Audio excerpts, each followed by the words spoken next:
No dia 13 de julho de 2024, o ex-presidente e atual candidato ao governo americano, Donald Trump, sofreu um atentado. Uma bala passou de raspão no seu rosto enquanto ele discursava na Pensilvânia. E essas imagens se tornaram virais. Isso tem muito mais a ver com o seu raciocínio e a tomada de decisões do que você pensa. Senta aí que eu vou te contar uma história. Meu nome é Fabiana Bertotti, eu sou jornalista e escritora. E aqui nesse canal a gente fala sobre desenvolvimento pessoal, relacionamentos, histórias e tudo que é necessário pra gente ter uma vida mais leve e mais consciente. A essa altura do campeonato, você já deve estar sabendo. O Donald Trump sofreu um atentado enquanto fazia uma campanha política. E isso agora virou matéria de discussão. E discussão por quê? Porque algumas pessoas argumentam que isso, na verdade, foi de caso pensado, foi uma armação, uma teoria da conspiração já começa a surgir. Outros de que estão tentando, de fato, calar o ex-presidente e impedir que ele retorne ao poder, que houve falhas do sistema de segurança nacional, afinal de contas, as pessoas já tinham falado desse homem com rifle, homem, aliás, que foi morto imediatamente. O que se sabe sobre ele até agora é pouco, que ele tinha 20 anos, que era registrado como republicano, mesmo partido do Trump, mas que já tinha feito doações para organizações de esquerda. Segundo vizinhos e conhecidos, não era uma pessoa que manifestava interesse político. E, obviamente, enquanto os apoiadores estão dizendo que ele é agora um mártir ou um santo, outros estão dizendo que o Trump armou isso justamente para parecer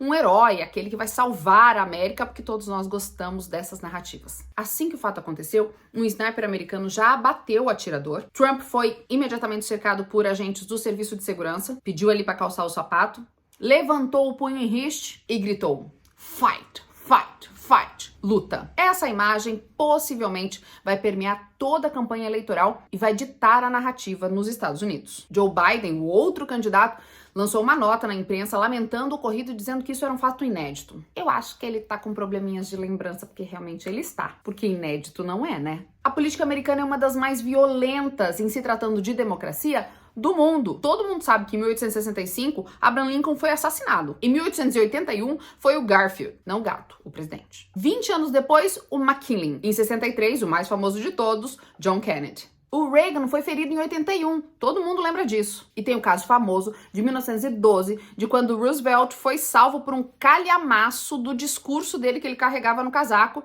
e só por isso ele não foi morto. Sem falar nas tentativas recentes ou nas famosas, por exemplo, Martin Luther King, que não chegou a ser candidato, mas era um fator político. Se você é muito apaixonado por política, consegue ver teoria da conspiração em tudo ou não consegue ouvir falar minimamente algo que você discorde, talvez esse vídeo não seja pra você, que seja assim mais emocionado.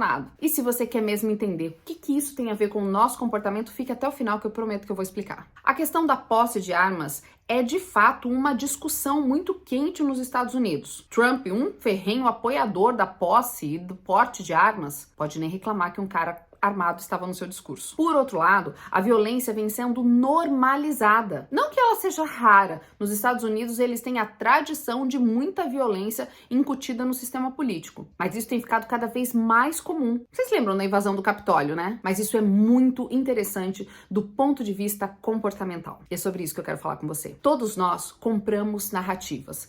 Todos nós somos frutos das narrativas que nós escolhemos. Nós fomos talhados, criados para contar histórias e para gostar delas. As histórias definem que produto eu vou comprar, a qual grupo político eu vou pertencer, qual será a minha religião, que Deus eu adoro. As narrativas vão dizer quem eu vou escolher por amigo ou o tipo de alimentação eu vou ter, porque nós somos contadores de história. E como jornalista e escritora, obviamente esse assunto me interessa bastante. Me interessa bastante porque as histórias movem o nosso comportamento. E isso acontece porque elas despertam em nós emoções, que nem sempre serão as emoções certas ou baseadas em fatos de verdade, mas em uma versão desses fatos. Casos de grande destaque mundial, como esse do Donald Trump, servem de inspiração para a gente entender como é que isso funciona. A gente já sabe que os nossos atos, eles são propulsionados pelas emoções. Muita gente adora crer que é super racional. Não, eu tomo decisões racionais.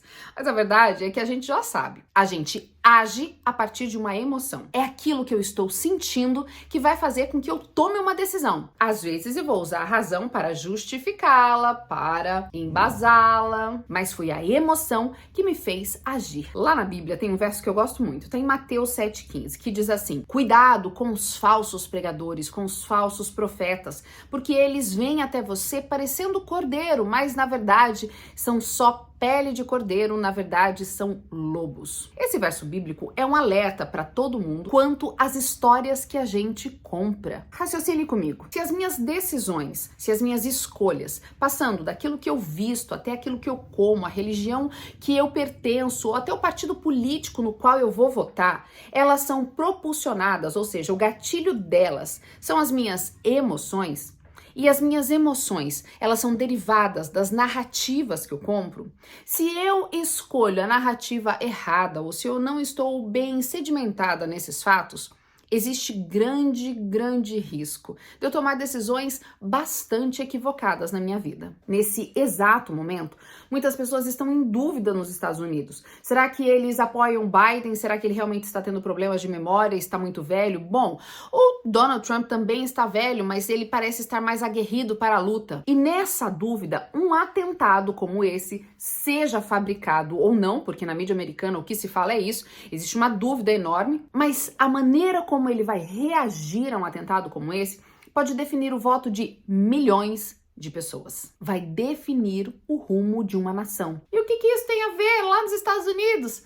Pois é, mas você sabe que as coisas que acontecem lá nos Estados Unidos ditam regra em várias partes do mundo. E algo assim, dessa magnitude, pode realmente ter um efeito decisivo nas eleições. E esse caso é bastante emblemático, porque eu queria perguntar aqui para você, inclusive, quantas histórias já moldaram a sua vida? Quantas decisões você tomou por causa de emoção que você sentiu por um determinado fato? Sabe quando alguém conta uma história pra gente de uma pessoa que foi injustiçada ou de alguém que foi vitorioso em alguma coisa? Essas emoções que você sente, seja de aversão, de nojo, de raiva, de medo, de empatia, isso faz com que eu tome decisões futuras. Eu sei de alguém que morreu com uma determinada doença e essa doença foi provocada por tal coisa e me contam essa história de uma forma emocionante. Quando eu tiver a oportunidade de escolher, eu vou lembrar dessa escolha, dessa história. E essa lembrança vai gerar em mim emoção, e essa emoção vai fazer com que eu tome uma decisão. Eu escolho o caminho da esquerda ou da direita, da frente ou de trás. Vai definir a maneira como eu vou criar os meus filhos. Lá na tenda a gente tem uma aula, inclusive, que fala sobre bater em crianças. Usar a vara como punição, como ferramenta de educação também. Essa é uma narrativa. E a emoção que eu tenho ao pensar no comportamento do meu filho e na maneira como eu vou corrigir tem tudo a ver com as histórias que eu comprei. Se você não é assinante da tenda ainda, aqui embaixo tem o link de inscrição para você se inscrever lá. Assinar essa plataforma. É por lá que eu estou semanalmente com aulas, mentorias, cursos exclusivos e materiais que saem daqui da minha biblioteca direto para lá. Eu precisava fazer essa pausa e te contar essa história. As nossas emoções, elas precisam ser observadas. E para isso nós temos como filtro as histórias que nós consumimos e em quais nós vamos acreditar. Os políticos fazem isso o tempo inteiro. Os marqueteiros também. Você lembra quando Bolsonaro foi esfaqueado aqui no Brasil? Muitos especialistas em marketing e em política foram taxativos de que aquela facada foi decisiva para sua eleição. Os oponentes diziam que era inventado, que não tinha nada a ver, de um jeito ou de outro. A mítica do herói que sobrevive aos ataques. Isso está em toda a nossa história, em toda a nossa cultura. A marca que você vai escolher no supermercado tem a ver com as histórias que você consome. Nós vamos acompanhar o desenvolvimento dessa história nos próximos dias, nos próximos meses. Talvez a gente nunca saiba a história desse atirador, porque ele foi imediata e convenientemente assassinado, abatido. Mas o fato é que a emoção que causou ver o candidato com sangue no rosto, levantando, dizendo que vai lutar, isso transformou a emoção e a percepção política dos americanos e de outras pessoas ao redor do mundo. E enquanto você estiver vendo desenrolar dessa história nos noticiários, lembre-se, isso é um exemplo do que acontece também no meu microcosmo, no meu mundo, onde eu tomo decisões baseadas na minha emoção, baseada nas histórias que eu escuto, que eu aceito, que eu compro. Talvez você tenha vindo a esse vídeo só porque queria saber mais do babado da história política americana, queria uma posição política. Não é esse o objetivo aqui. O meu objetivo é que você entenda entenda o seu comportamento, para que você possa viver mais consciente das suas decisões e não apenas sendo guiado para lá e para cá conforme o vento das histórias que os outros contam para você. Se você ainda não me conhecia e gostou desse conteúdo, deixa o seu joinha. Se inscreva aqui para receber mais vídeos que a gente posta toda semana. Se quiser conhecer os meus livros, aqui embaixo tem um link da minha loja. Mas antes de terminar, eu preciso saber o que você achou desse atentado. Coloca aqui embaixo nos comentários, quero muito saber a sua opinião sobre isso. Um beijo grande e até o nosso próximo vídeo. Tchau!